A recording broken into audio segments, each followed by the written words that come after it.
بسم اللہ الرحمن الرحیم نحمدہ ونصلی علی رسولہ الکریم۔ رمضان 2024 کا آغاز ہو چکا ہے۔ آپ کو معلوم ہے کئی سال سے میرا معمول ہے کہ جب سے تراویح شروع ہوتی ہے تو تراویح کی نماز میں جو قرآن مجید پڑھا جاتا ہے میں اس میں منتخب آیات کی تفسیر بیان کرتا ہوں۔ کبھی تو اس کے پورے کا خلاصہ ہوتا ہے، کبھی منتخب آیات کی تفسیر۔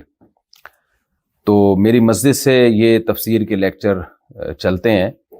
تو چونکہ میرا سفر تھا، اللہ نے مجھے سعادت بخشی، حرمین شریفین میں حاضری کی، تو اس لیے پہلا دوسرا لیکچر بلکہ 3 لیکچر میں یہیں حرمین سے ہی انشاءاللہ ریکارڈ کرواؤں گا۔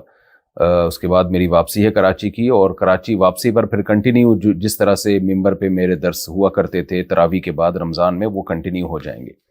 تو ناغے سے بچنے کے لیے ہم نے پھر مشورہ کیا کہ میں یہیں سے حرمین سے ہی درس ریکارڈ کرواؤں۔ اور یہ جو پیچھے تصویر ہے یہ بیت اللہ کی تصویر نہیں ہے، یہ الحمدللہ سچی مچی کا بیت اللہ ہے، جہاں ہمارے کچھ انڈین دوست ہیں، اللہ ان کی عمر میں برکت دے، انہوں نے بہت اچھی جگہ مجھے رہائش دلوائی، جہاں سے بیت اللہ کی بار بار زیارت کا الحمدللہ مجھے موقع ملتا ہے۔ تو آج حرمین میں حاضری کا موقع ملا، امام کعبہ کے پیچھے نماز پڑھنے کا موقع ملا، تراویح میں شرکت کا موقع ملا۔ تو میرے لیے بڑی سعادت کی بات ہے کہ اس رمضان کا جو پہلا لیکچر ہے میں اتنی مقدس جگہ پہ بیٹھ کے ریکارڈ کروا رہا ہوں، اور ان انڈین دوستوں کا بھی شکریہ جنہوں نے اس سعادت کا مجھے موقع میسر کیا۔ تو 3 لیکچر میرے تفسیر کے یہیں پر ہوں گے۔ تفسیر کے لیکچر سے مراد تراویح کے بعد والے جو لیکچر ہوتے ہیں، اس کے بعد چوتھے لیکچر سے انشاءاللہ میں کراچی میں ہی، جہاں میں ممبر پہ ہر سال تراویح کے لیکچر دیتا ہوں، وہیں پر انشاءاللہ وہ لیکچر ہوں گے۔ تو آج ہم نے پہلا پارہ پڑھا ہے تراویح میں، تو کچھ مختصر میں پہلے پارے سے متعلق۔ اللہ تعالیٰ نے قرآن مجید کی جو ابتدا کی ہے وہ قرآن مجید کا انٹروڈکشن بیان کیا، بلکہ سب سے پہلے جو ابتدا ہوتی ہے نا وہ سورہ فاتحہ سے ہوتی ہے۔ سورہ فاتحہ میں یوں سمجھیں کہ اسلام کی جو بیس ہے نا، اسلام کی جو بنیاد ہے، اس کا اللہ نے سورہ فاتحہ میں تذکرہ کیا۔ الحمدللہ رب العالمین، تمام تعریفیں اللہ کے لیے جو تمام جہانوں کا پالنے والا، الرحمن الرحیم، بڑا مہربان نہایت رحم کرنے والا، مالک یوم الدین، روز جزا کا مالک۔ نبی صلی اللہ علیہ وسلم نے فرمایا کہ جب کوئی بندہ یہ کلمات ادا کرتا ہے تو اللہ تعالیٰ کہتے ہیں میرے بندے نے میری حمد و ثنا کی، اس نے میری بزرگی بیان کی، اس نے میری زبان سے تعریف کی۔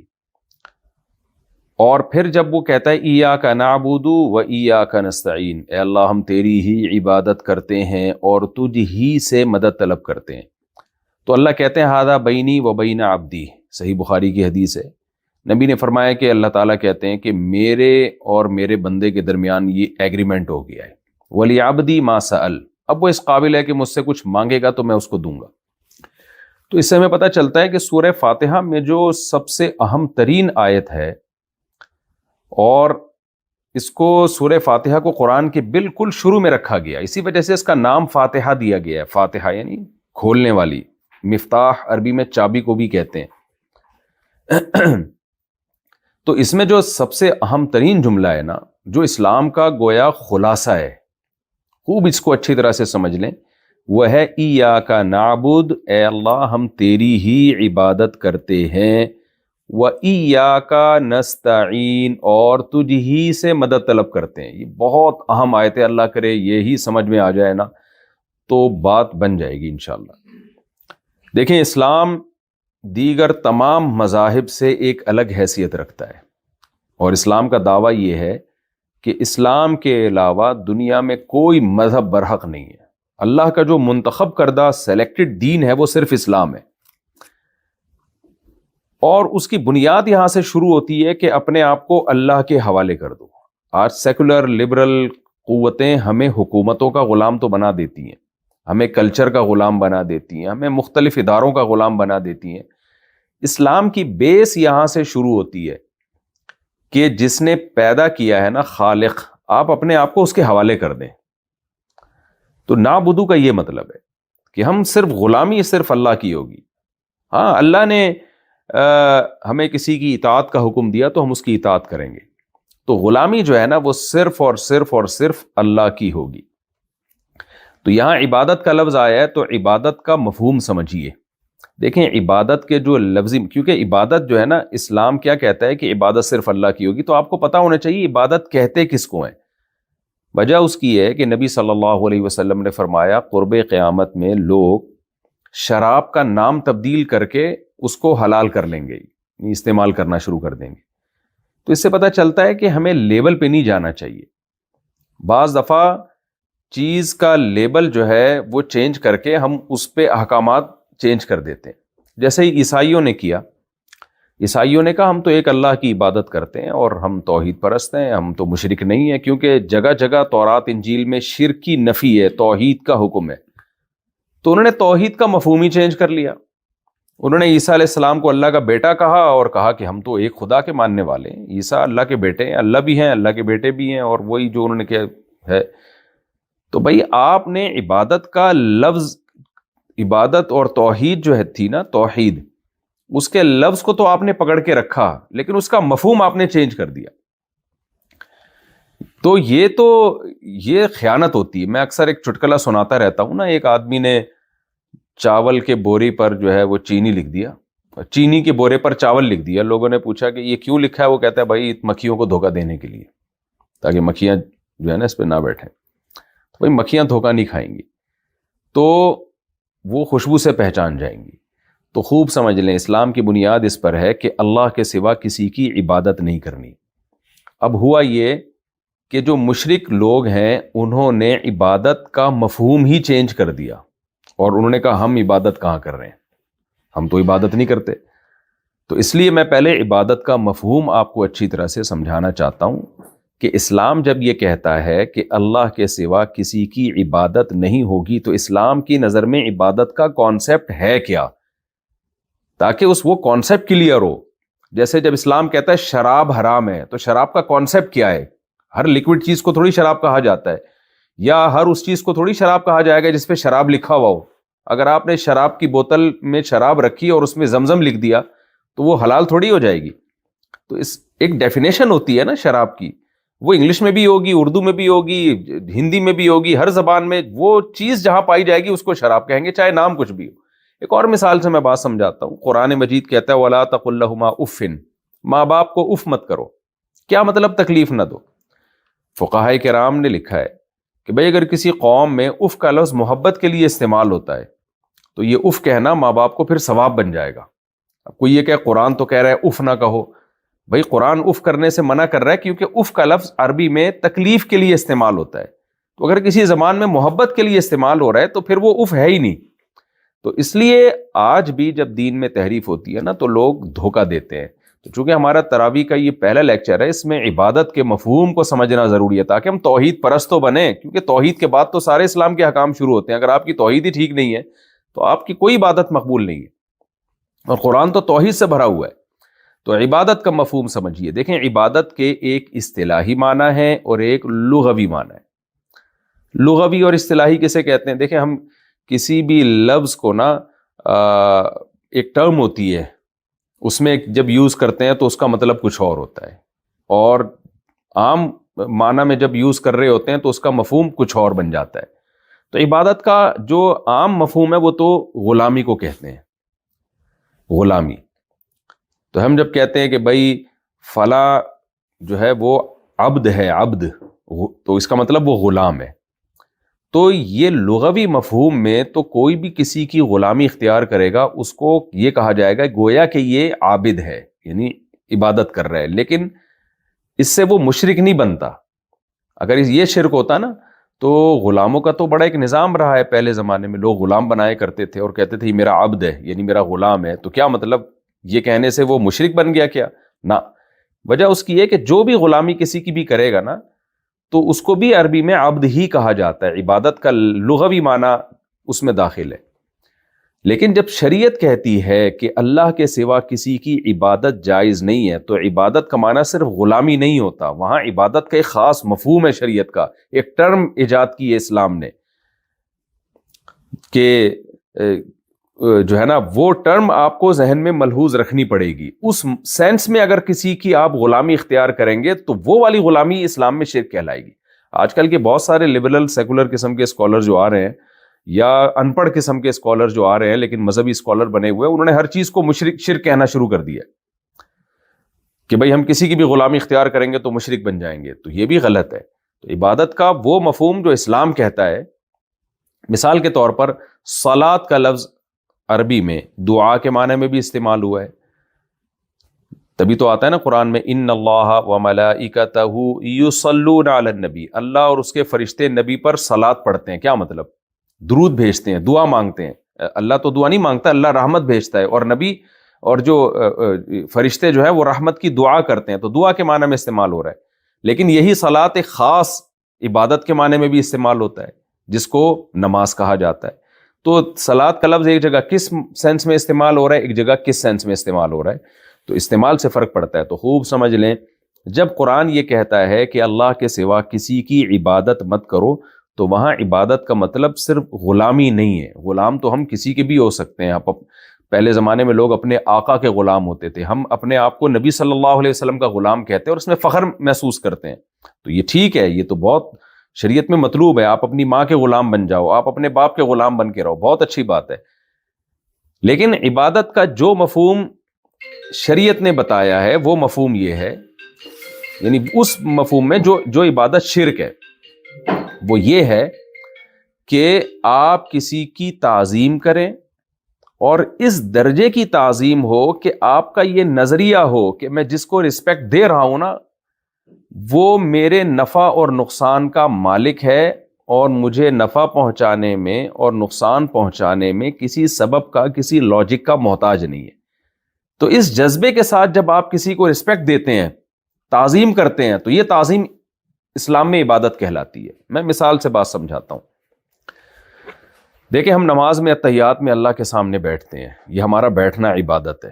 لیکن آپ اپنے ابا کے سامنے بھی دو زانوں تمیز سے بیٹھتے ہیں، وہ بیٹھنا عبادت نہیں ہے. حالانکہ تعظیم کی صورت تو سیم ہے.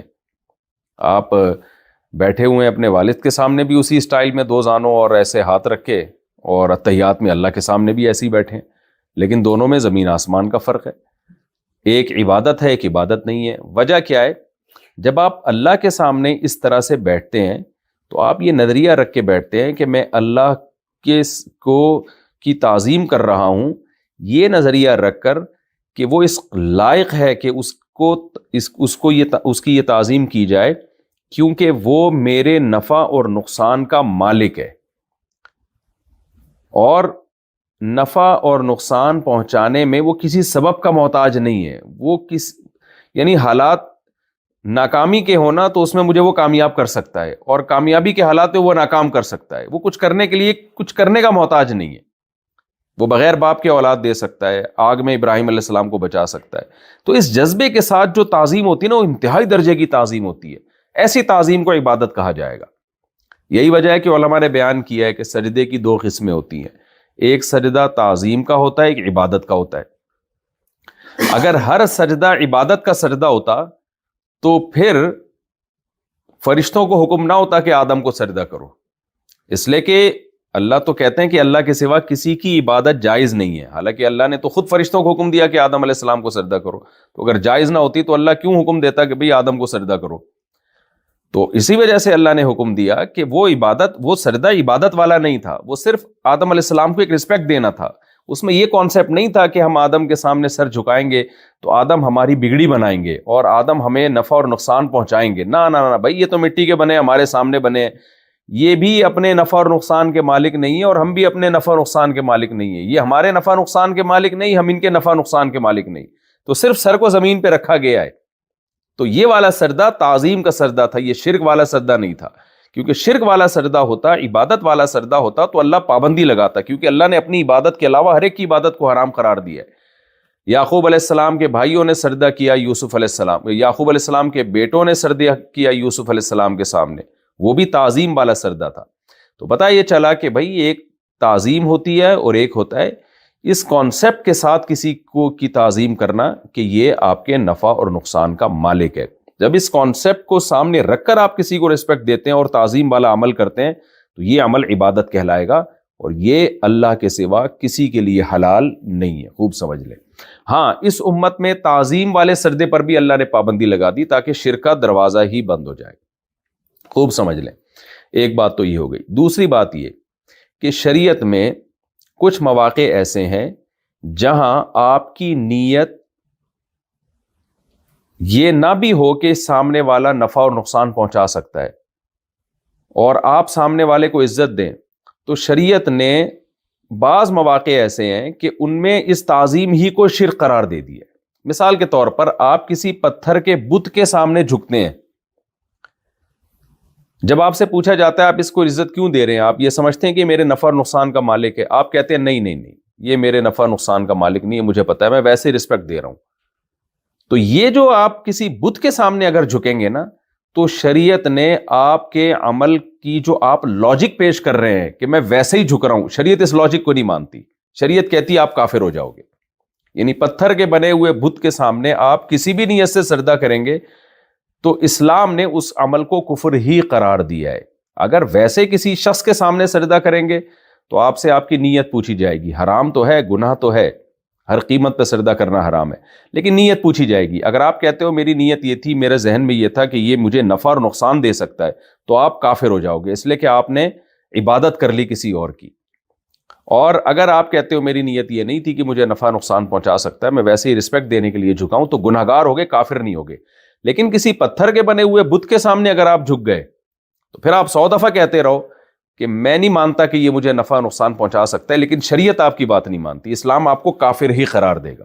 وجہ اس کی ہے کہ پتھروں کے سامنے جھکا ہی اس نیت سے جاتا ہے کہ یہ مجھے نفع اور نقصان پہنچا سکتے ہیں، اس کے علاوہ کوئی اور نیت ہوتی نہیں ہے، تو یوں کہا جائے گا یہ جھوٹ بول رہا ہے یہ آدمی، تو عند اللہ بھی کافر ہو جائے گا، اور اس پہ جو ہے دنیاوی حکام میں بھی اس کو کافر ہی قرار دیا جائے گا۔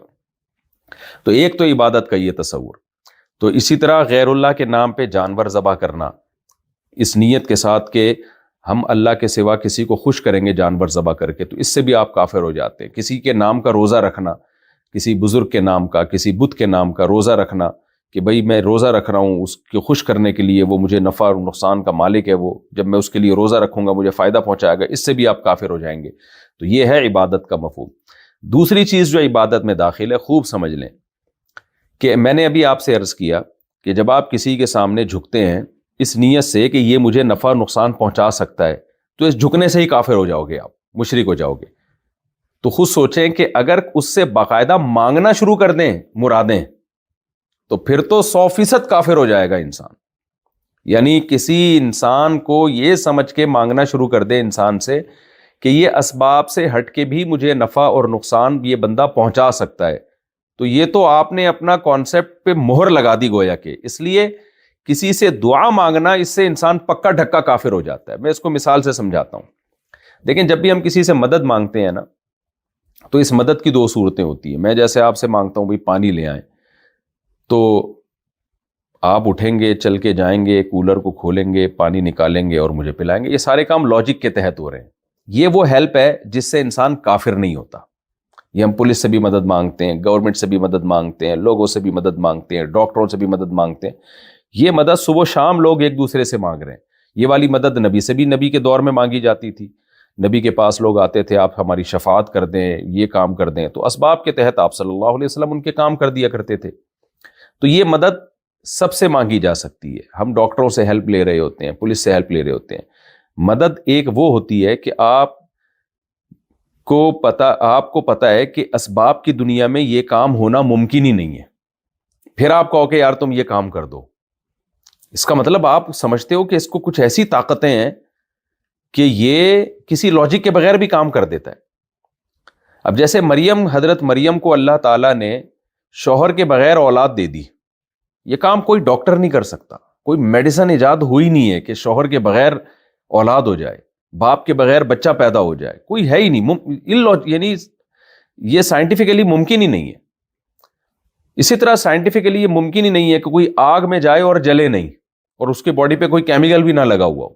آپ کوئی آگ میں جل رہا ہے، آپ کسی بزرگ سے کہتے ہو کہ آپ کچھ پھو کرو اور یہ جو ہے نا یہ جلنے سے بچ جائے، اور آپ کو اللہ نے یہ طاقت دی ہے کہ آپ یہ کر سکتے ہو، اس کا مطلب آپ یہ سمجھتے ہو کہ اللہ نے اس شخص کو اسباب سے ہٹ کے بھی کچھ اختیارات دیے ہوئے ہیں۔ تو جب بھی آپ نے یہ کانسیپٹ آپ نے رکھا کہ کسی شخص کو، کسی جن کو، کسی فرشتے کو، کسی پیغمبر کو، کسی بزرگ کو خود سے اختیارات ہیں یا اللہ کے دینے سے اختیارات ہیں کہ وہ اسباب سے ہٹ کے بھی کچھ کام کر سکتا ہے، تو جہاں آپ کا یہ نظریہ بنا آپ اسی وقت اسلام سے خارج ہو جاؤ گے، کیونکہ اللہ کہتا ہے کہ میں نے اسباب سے ہٹ کے اختیارات کسی کو نہیں دیے، نہ کسی نبی کو، نہ کسی ولی کو، نہ کسی جن کو، نہ کسی فرشتے کو، یہ سارے اختیارات میرے ہاتھ میں، میرے پاس ہیں۔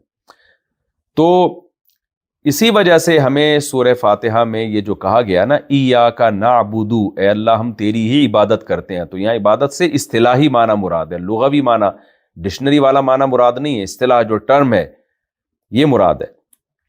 تو آگے اللہ نے عبادت ہی کا جو سب سے بڑا حصہ ہے نا دعا، اس کا اللہ نے تذکرہ کر دیا، وَإِيَّاكَ نَسْتَعِينُ، اے اللہ مدد بھی ہم صرف تجھی سے طلب کرتے ہیں۔ یعنی مدد سے کون سی مدد؟ اسباب سے ہٹ کے، جیسے طوفان آ گیا اور آپ کو پتہ ہے نہ پولیس پہنچ سکتی ہے، نہ کوئی گورنمنٹ ہمارے لیے مدد کو پہنچ سکتی ہے، اور سمندر میں ہم گھرے ہوئے ہیں، ایسے موقع پہ آپ کو پتہ ہے بھائی سمندر کی موجوں کو تھامنے کی طاقت صرف اللہ کے ہاتھ میں، تو ایسے موقع پہ آپ اللہ کے سوا کسی ولی بزرگ کو پکاریں گے تو آپ کافر ہو جائیں گے۔ جہاں بھی مصیبت میں جب آپ کو پتا ہو کہ اب اسباب کی دنیا میں کوئی مجھے نہیں بچا سکتا، تو ایسے موقع پہ صرف اللہ کو پکارا جائے گا، اور ایسی پکار کو اسلام دعا کے لفظ سے تعبیر کرتا ہے، یہ عام پکار نہیں، اس کو دعا ایک نام دیا ہے، اس لیے دعا اللہ کے علاوہ کسی سے جائز نہیں ہے۔ تو اب میں جلدی سے بات کو سمیٹ کے آگے چلتا ہوں۔ اب آج کل کے مشرکوں نے کیا کیا ہے، انہوں نے عبادت کے لفظ اور مفہوم ہی چینج کر دیا ہے۔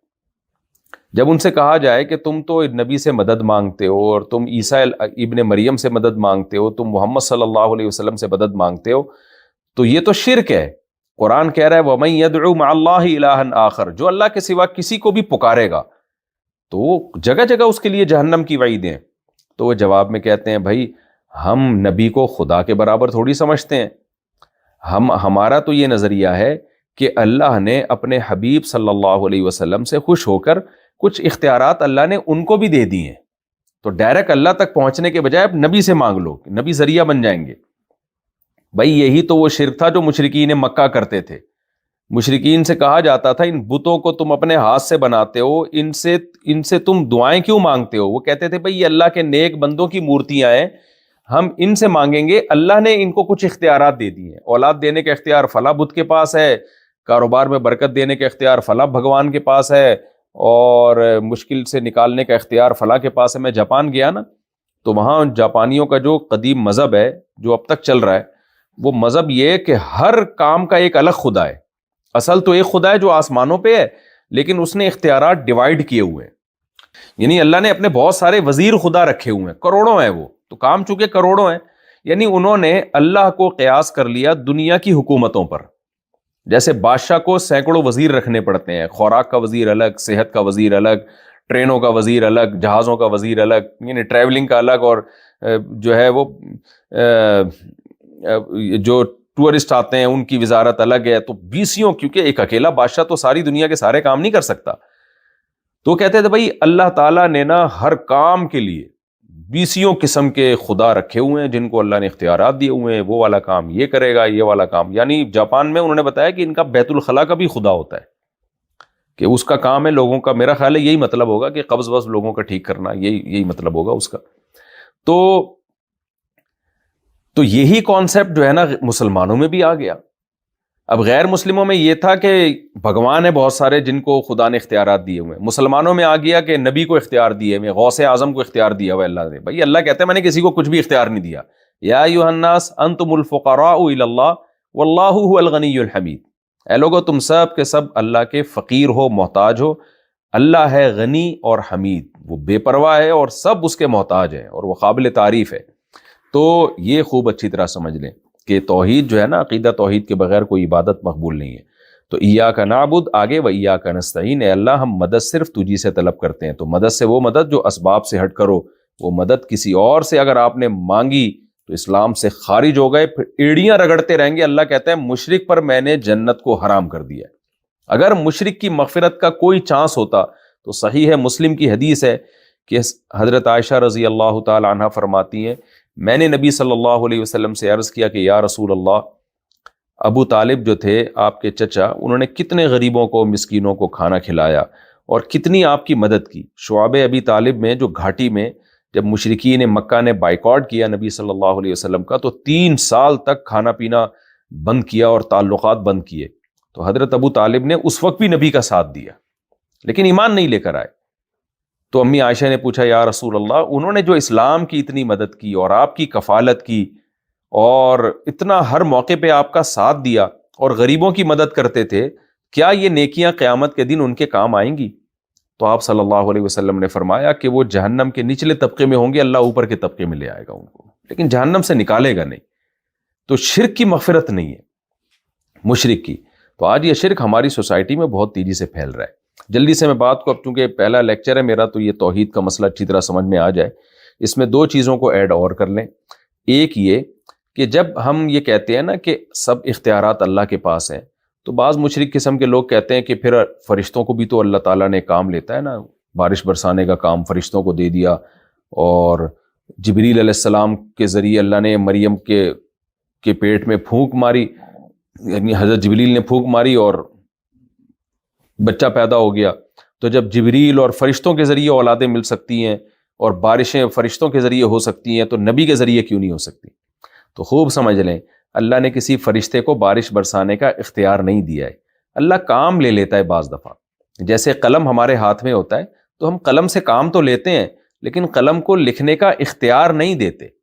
یہی وجہ ہے کہ جب ہم نے کوئی تحریر لکھنی ہوتی ہے تو ہم قلم سے نہیں کہتے، جس کے ہاتھ میں قلم ہوتا ہے ہم اس سے کہتے ہیں. ہمیں پتہ ہے قلم نہیں ہل سکتا، وہ تو گھماؤ جدھر کو ادھر کو گھومے گا. تبھی ہم بارش کی دعا اللہ سے مانگتے، کبھی فرشتوں سے نہیں مانگتے. ہمیں پتہ ہے اللہ جدھر کو فرشتوں کو گھما دے گا، فرشتے تو وہاں گھوم جائیں گے. تو اس لیے اللہ نے نبی کو بھی اختیارات نہیں دیے. یہاں 2 سوال اور ہوتے ہیں معجزے اور کرامت کے بارے میں، کہ اچھا پھر بعض ولی اللہ کی کرامتیں بھی تو ظاہر ہو جاتی ہیں، یا پیغمبروں کے ہاتھ پہ معجزے بھی تو ظاہر ہو جاتے ہیں. ہمارے نبی نے چاند کے 2 ٹکڑے کیے، اسی طرح بزرگوں کے واقعات کتابوں میں ملتے ہیں، تواتر سے ثابت ہوتے ہیں، فلاں بزرگ نے یہ کر دیا، فلاں نے یہ کر دیا. حدیثوں میں بھی ہیں بعض نیک لوگوں کے واقعات کہ جو ہے وہ کوڑ کے مریض کو ہاتھ لگائے تو وہ ٹھیک ہو گیا. تو کہتے ہیں دیکھو یہ بھی تو سارے اختیارات دیے ہوئے اللہ نے، یہ تو اسباب سے ہٹ کر ہیں. خوب سمجھ لیں، معجزہ ہو یا کرامت، یہ اللہ کے پاس اختیارات ہوتے ہیں، اس کے اختیارات نبی کے پاس نہیں ہوتے. نبی کا صرف ہاتھ استعمال ہوتا ہے. جیسے موسیٰ علیہ السلام اپنی مرضی سے لاٹھی کو کبھی بھی نہیں سانپ بنایا. موسیٰ علیہ السلام نے، موسیٰ نے تو صرف لاٹھی کو زمین پہ ڈالا ہے، بنایا ہمیشہ اللہ نے. تو جب اللہ نے لاٹھی کو سانپ بنایا تو سانپ بنا دیا، جب اللہ نے لاٹھی کے ذریعے سمندر میں راستے بنائے تو راستے بنا دیے. اللہ نے اس موٹھا کو حکم دیا لاٹھی کو آپ پتھر پہ ماریں تو 12 چشمے پھوٹ گئے اس سے. تو یہ اللہ کے کام ہے، اس میں ولی اور پیغمبر کے ارادے کا کوئی دخل نہیں ہوتا. تو اللہ کبھی کسی کے ہاتھ پہ کوئی چیز ظاہر کر دیتا ہے، تو اس کا یہ مطلب نہیں ہوتا کہ اب نبی کے پاس اختیارات آ گئے یا ولی کے پاس اختیارات آ گئے. تو خوب اچھی طرح سمجھ لیں، چونکہ پہلا لیکچر تھا اس لیے میں نے توحید پر تھوڑی سی ڈیٹیل سے بات کر دی. پھر ہم نے اس میں جو سورہ فاتحہ پڑھی ہے اس میں اللہ تعالیٰ نے 2 قوموں کا تذکرہ کیا ہے. بس میں 10 منٹ میں بات کو سمیٹ کے ختم کرتا ہوں. 2 قوموں کا اللہ نے تذکرہ کیا ہے، ایک یہودیوں کا اور ایک عیسائیوں کا، بلکہ 3 طبقات کا ذکر کیا اللہ نے سورہ فاتحہ میں. پہلے ہم سے معاہدہ دلوایا، ایاک نعبد و ایاک نستعین. اللہ نے کہا توحید پہ رہنا، یہ ایگریمنٹ کرو مجھ سے، تو توحید میں کوئی گڑبڑ نہیں ہونی چاہیے. پھر اللہ نے ہمیں کہا، حدیث میں بھی آتا ہے کہ اللہ کہتا ہے اب تو جو دعا مانگے گا وہ میں قبول کروں گا. تو دعا ہم سے کیا منگوائی گئی ہے؟ اہدنا الصراط المستقیم، اے اللہ تو ہمیں سیدھے راستے پہ چلا. صراط الذین انعمت علیہم، 3 طبقے ہیں دنیا میں. ایک وہ جو خود سیدھے راستے پہ چل رہے ہیں، دوسرے وہ جو گمراہ ہیں. پھر گمراہوں کی 2 قسمیں، ایک وہ جو اس لیے گمراہ ہوئے کہ ان کے پاس علم ہی نہیں ہے، جاہل ہیں، اور ایک وہ علم ہے مگر خواہشات کی وجہ سے گمراہ ہو گئے، جان بوجھ کر خود بھی گمراہ ہوتے ہیں، لوگوں کو بھی گمراہ کرتے ہیں، حالانکہ ان کو پتہ ہے صحیح راستہ کیا ہے. تو 3 ہی قسم کے طبقے ہیں، ایک سیدھے راستے پہ چلنے والے، ایک گمراہ. پھر گمراہی کی 2 قسمیں، ایک وہ جن کو پتہ ہی نہیں ہے کہ سیدھا راستہ ہے کیا، اور ایک وہ جن کو پتہ ہے جان کر گڑبڑ کر رہے ہیں. تو ہمیں تینوں طبقوں کے بارے میں بتایا کہ پہلے طبقے کی فہرست میں داخل ہو جاؤ. صراط الذین انعمت علیہم، اے اللہ ان لوگوں کے راستے پر چلا جن پر تیرا انعام ہوا، انعام یافتہ لوگوں کے راستے پر. اور غیر المغضوب علیہم، ان لوگوں کے راستے پر نہ چلانا جن پر تیرا غضب ہوا. اس سے مراد یہودی ہیں. یہودیوں کے پاس آج بھی علم ہے، بھرپور طریقے سے جانتے ہیں کہ محمد صلی اللہ علیہ وسلم اور اسلام اللہ کا سچا دین اور آپ اللہ کے سچے نبی ہیں، اس کے باوجود گمراہ کر رہے ہیں دنیا کو. تو بتایا کہ ان کے راستے پہ نہیں چلنا، ولا الضالین، اور جو گمراہ ہو گئے نا، جن کے پاس تعلیمات ہی ختم ہو گئی، جیسے عیسائی ہیں، ان کو تو سیدھے راستے کا پتہ ہی نہیں ہے کہ ہے کیا، تو ان کے راستے سے بھی بچنا ہے۔ تو چونکہ ہم سے پہلے دو قومیں ہیں جن کو آسمانی کتابیں دی گئیں، ایک یہودی اور ایک عیسائی، تو ہمیں بتایا گیا کہ اب تمہیں بھی ایک کتاب دی جا رہی ہے، تو تم نے اس کتاب کو فالو کرنا ہے، اور انعام یافتہ لوگوں کو فالو کرنا ہے۔ انعام یافتہ لوگ کون ہیں؟ چار طبقے ہیں، من النبیین والصدیقین والشہداء والصالحین۔ قرآن میں اللہ نے بیان کیا پیغمبروں کا راستہ، صدیق سے مراد وہ علماء جن کا عمل ان کے علم کے مطابق ہو، اور شہداء کا راستہ، اور صدیقین سچے لوگوں کا راستہ، یعنی نیک صالح مسلمان جو منافق نہ ہو۔ آج ہماری زندگی میں نفاق بہت زیادہ آ گیا، دیکھنے میں بڑا نیک لگ رہا ہوگا، اندر سے پتہ نہیں کیا ہوگا، یعنی لوگوں کو بیوقوف بنا رہا ہوگا۔ تو صحیح سچے مسلمان، تو یہ ایک بہت بڑی تعداد میں یہ چار قسم کے انبیاء تو دنیا سے چلے گئے، لیکن شہداء، صالحین اور علماء یہ قیامت تک رہیں گے، حدیث سے ہمیں یہ پتہ چلتا ہے۔ تو ان لوگوں کے راستے کو ہم نے فالو کرنا ہے، اور کن لوگوں کے راستے کو فالو نہیں کرنا؟ ایک یہود اور ایک عیسائی، ان کے راستے کو فالو نہیں کرنا۔ کیا مطلب؟ عیسائیوں کی طرح جاہل بھی نہیں بن جانا کہ ان کو مذہب کا ہی نہیں پتہ ہے، اتنی تحریفات ہوئی ہیں ان کے مذہب میں، اور یہودیوں کی طرح ایسا بھی نہیں کرنا کہ سب پتہ ہو اور گھنے بنے رہو اور پھر بھی جو ہے نا غلط راستے پہ چلنا شروع ہو۔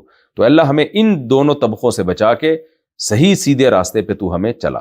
وہ سیدھا راستہ کیا ہے؟ پھر وہ آگے پوری سورہ بقرہ سے اللہ نے شروع کر دیا، اس میں احکام دیے، یہ صحیح ہے، یہ غلط ہے، یہ حلال ہے، یہ حرام ہے۔ تو بس میں ایک آیت آج پڑھوں گا اور آج کے درس کو میں ختم کروں گا۔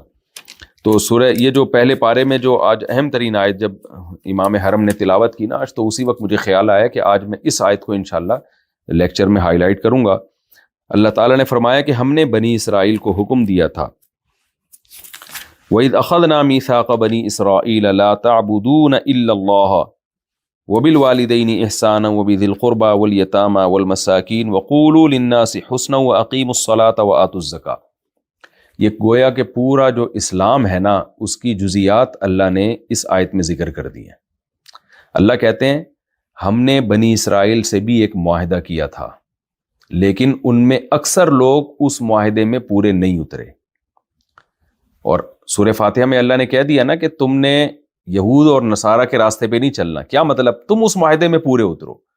تو ہر قوم سے اللہ نے یہ معاہدہ لیا ہے۔ وہ معاہدہ کیا ہے؟ لا تعبدون الا اللہ، پہلا معاہدہ تو وہی کہ اللہ کے سوا کسی کی عبادت نہیں ہوگی، شرک کا اسلام میں کوئی راستہ نہیں ہے۔ دوسرا اللہ نے حکم دیا تھا، بنی اسرائیل سے مضبوط ایگریمنٹ لیا تھا، وَبِالْوَالِدَيْنِ إِحْسَانًا، اللہ کے بعد سب سے بڑا حق والدین کا ہے۔ اتنا زیادہ اہمیت کے ساتھ قرآن نے والدین کو بیان کیا ہے کہ صاف پتہ چلتا ہے کہ اللہ کے بعد والدین ہی ہیں۔ بس دیکھیں، رسول کا حق تو اللہ ہی کی وجہ سے ہے نا، وہ تو اس لیے کہ آپ اللہ کے رسول ہیں، تو اللہ کے بعد اصل تو حق رسول صلی اللہ علیہ وسلم کا ہے، لیکن چونکہ وہ تو ہے ہی اللہ کی وجہ سے، کیونکہ آپ نے ہمیں اللہ کا تعارف کروایا۔ لیکن والدین کا جو حق اللہ نے بتایا نا اپنے بعد، وہ اس لیے کہ وہ تمہیں جننے کا اور تمہاری پیدائش کا ذریعہ بنے، اور انہوں نے تم پر بڑی محنت کی ہے۔ تو میں جب یہ آیت سنتا ہوں، پڑھتا ہوں، بڑی حیرانگی ہوتی ہے کہ اللہ کہتے ہیں کہ ہم نے یہودیوں کو بہت تاکید کی تھی، اور آگے اللہ بتا رہے ہیں کہ ان میں سے اکثر لوگ اس حکم پہ پورے نہیں اترے۔ آج دیکھ لو یہود و نصارہ کا حال کیا ہے، انگریزوں کو دیکھو، باتیں کتنی بڑی بڑی کرتے ہیں اخلاقیات کی، پوری دنیا کو اخلاق سکھا رہے ہیں، اور باپ اور ماں کا حشر کیا کرتے ہیں آپ۔ جیپنیز کو دیکھو، کتنے دنیا میں بڑے تہذیب یافتہ بنے پھرتے ہیں، لائن میں سیدھے چلتے ہیں، ٹریفک میں کوئی قانون نہیں توڑ رہا ہوتا، بہت ہی پولائٹ اور بہت ہی میٹھا لہجہ۔ میں جب جاپان میں تھا، میں نے کہا کوئی ایک چیختا ہوا بندہ نظر نہیں آیا 10-11 دنوں میں، اتنی میٹھی زبان، لیکن اپنے بوڑھے ماں باپ کا کیسا جانوروں سے بدتر حشر کرتے ہیں اپنے ماں باپ کے ساتھ۔ 18 سال کے ہوتے ہی اس کو ٹاٹا کر کے چلے جاتے ہیں۔ کتنے کیسز وہاں لوگوں نے بتائے کہ ماں مر جاتی ہے اور لاش کی بو سے پتہ چلتا ہے کہ جس گھر میں ماں مری ہوئی ہے، تو پھر فون کر کے بلایا جاتا ہے کہ تمہاری ماں کا انتقال ہو گیا، تمہارا باپ مر گیا ہے۔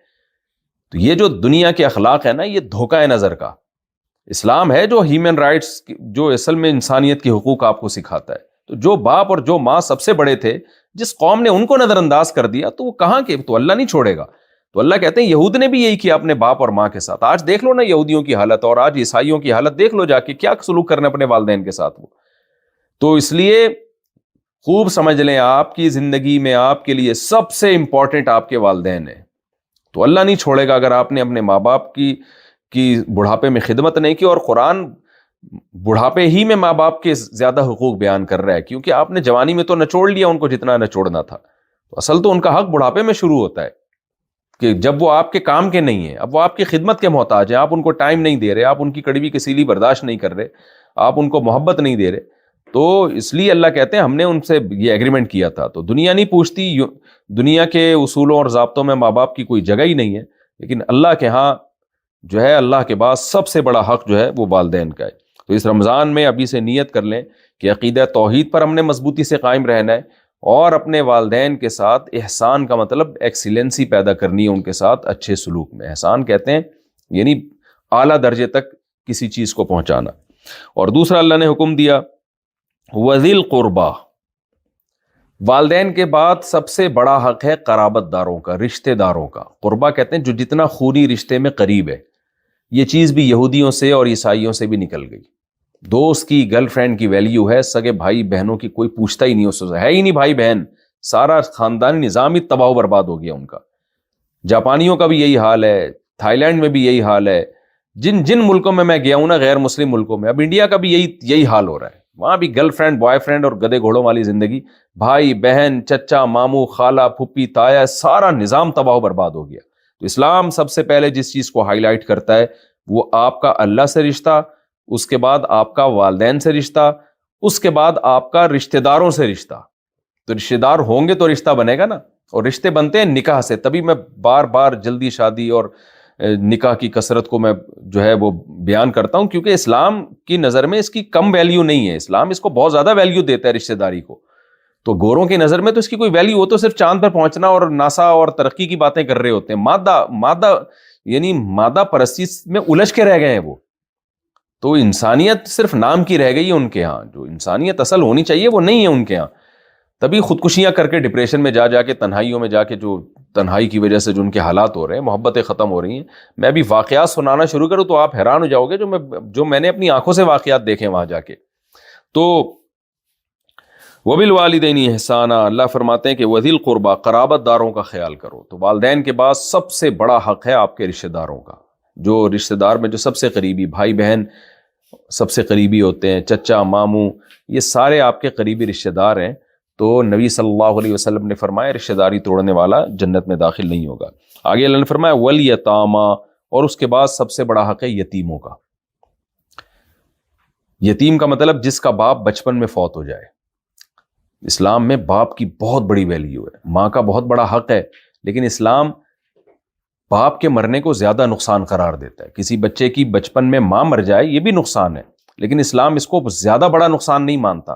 باپ مر جائے تو اسلام اس کو زیادہ بڑا نقصان مانتا ہے. اس کے لیے الگ سے اسلام نے یتیم کا لفظ نکالا ہے. وجہ اس کی یہ کہ ماں مر جاتی ہے تو یقیناً ماں جیسی کوئی دوسری عورت نہیں ملتی، لیکن بچے کو جو نقصان ہوتا ہے نا ماں نہ ہونے سے وہ وقتی ہوتا ہے.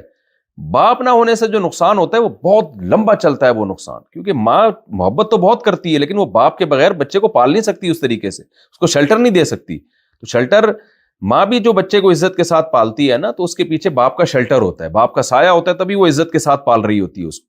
اس لیے اللہ نے کہا کہ جس بچے کا باپ بچپن میں مر جائے نا اس کو لاوارث مت چھوڑ، اس کی وراثتیں کھا جاتے ہیں لوگ، عزتوں سے کھیلنا شروع کرتے ہیں. خاص طور پہ لڑکی کا حال کیا ہوتا ہے ہماری سوسائٹی میں. تو اس لیے اللہ نے کہا کہ اس کو جو ہے نا باپ کی کمی نہ ہونے دو، اس کی سرپرستی کرو. اور پھر علماء نے لکھا ہے کہ اسی آیت کی روشنی میں کہ اگر کوئی رشتہ دار بھی ہے اور یتیم بھی ہے تو اس کا حق تو کئی گنا بڑھ جاتا ہے. مثال کے طور پر آپ کے سگے بھائی کی ڈیتھ ہو گئی اور اس کی اولاد ہے نابالغ، تو اب وہ آپ کی بھتیجی بھی ہے، بھتیجا بھتیجی بھی ہے اور یتیم بھی ہے، تو اس کا تو بہت ہی بڑا حق ہے. اور ہماری سوسائٹی میں دیکھیں وہی چچا، وہی بڑا بھائی اس نابالغ بچے کی وراثت کھا جاتا ہے. وہ چھوٹے نابالغ کی جو ہے نا، بڑا بھائی ہوگا تو وہ اس کو پتا ہے چھوٹے بہن بھائی ہیں، یہ ان کو کیا پتا چلے گا کیا کھایا کیا نہیں، تو وہ کھا جاتا ہے بعض دفعہ. چچا ماموں تائے کھا جاتے ہیں بعض دفعہ وراثت. تو اس لیے اللہ تعالیٰ نے قرآن میں کہا ہے کہ جو یتیم کی وراثت کھاتا ہے وہ ایسے ہیں جیسے پیٹ میں آگ کے انگارے داخل کر رہے ہیں. تو اس لیے اللہ نے کہا کہ اس کا خیال کرو. یہاں سعودی عرب میں ایک بہت اچھی بات ہے، جو ہمارے ریلیٹیو جو بھی سعودی عرب بہت عرصہ رہے ہیں یہاں پہ، وہ بتاتے ہیں کہ عربوں میں ایک بڑی پیاری بات ہے، یہاں کوئی بچہ یتیم ہو جائے نا تو اس کی موجیں ہو جاتی ہیں، یعنی اتنا اس کا خیال کرتے ہیں رشتہ دار کہ وہ ہر ایک جنت، کیونکہ اتنی نبی صلی اللہ علیہ وسلم نے اتنی خوشخبریاں سنائی ہیں نا یتیم کی کفالت پہ. ہمارے ایک استاذ بتا رہے تھے بعض دفعہ تو اتنا لاڈ پیار اور اس کو اتنی سہولتیں دیتے ہیں وہ یتیم کو بگاڑ دیتے ہیں، یعنی اس کو لے جا کے نا شاپنگ کراتے ہیں، خرچ کرتے ہیں، تلاش کر رہے ہوتے ہیں کوئی خاندان میں یتیم ہو. تو عربوں میں بعض چیزیں بڑی خوب بہترین ہیں، کیونکہ نبی صلی اللہ علیہ وسلم نے جو کلام کیا وہ عربی میں ہے، قرآن عربی میں ہے، تو ان لوگوں کو بہت سی جو ہے نا وہ آیتیں ویسی سمجھ میں آ جاتی ہیں ان کے. تو بار بار قرآن اور حدیث یتیم کے حقوق کو بیان کرتے ہیں.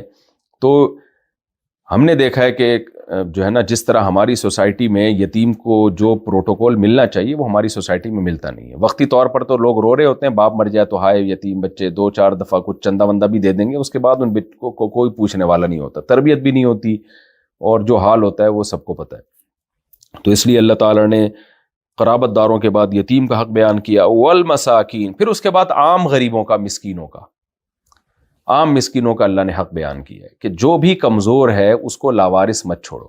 یعنی ترتیب بیان کیے، دیکھیں یہ قرآن کی بلاغت ہے. سب سے پہلے حق اللہ کا، اس کے بعد والدین کا، اس کے بعد رشتہ داروں کا، پھر یتیموں کا، اور یتیم میں کوئی رشتہ دار ہو تو وہ تو ڈبل حق ہو گیا اس کا. اس کے بعد عام مسکینوں کا، ان کو بھی ایسے ہی نہ چھوڑ دیں سوسائٹی میں لاوارث کہ بھئی میں نے پیسہ کمایا تو میں جانوں.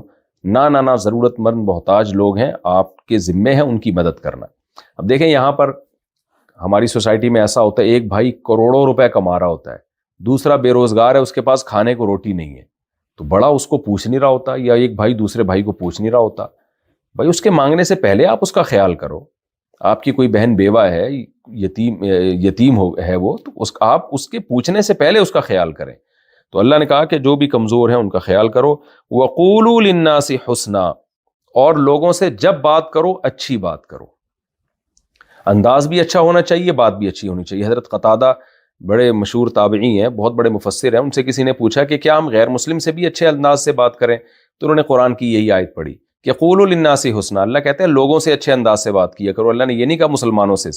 تو جو جس سے بھی آپ بات کریں تو بات میں آپ کا لب و لہجہ شائستہ ہونا چاہیے اور بات بھی اچھی ہونی چاہیے.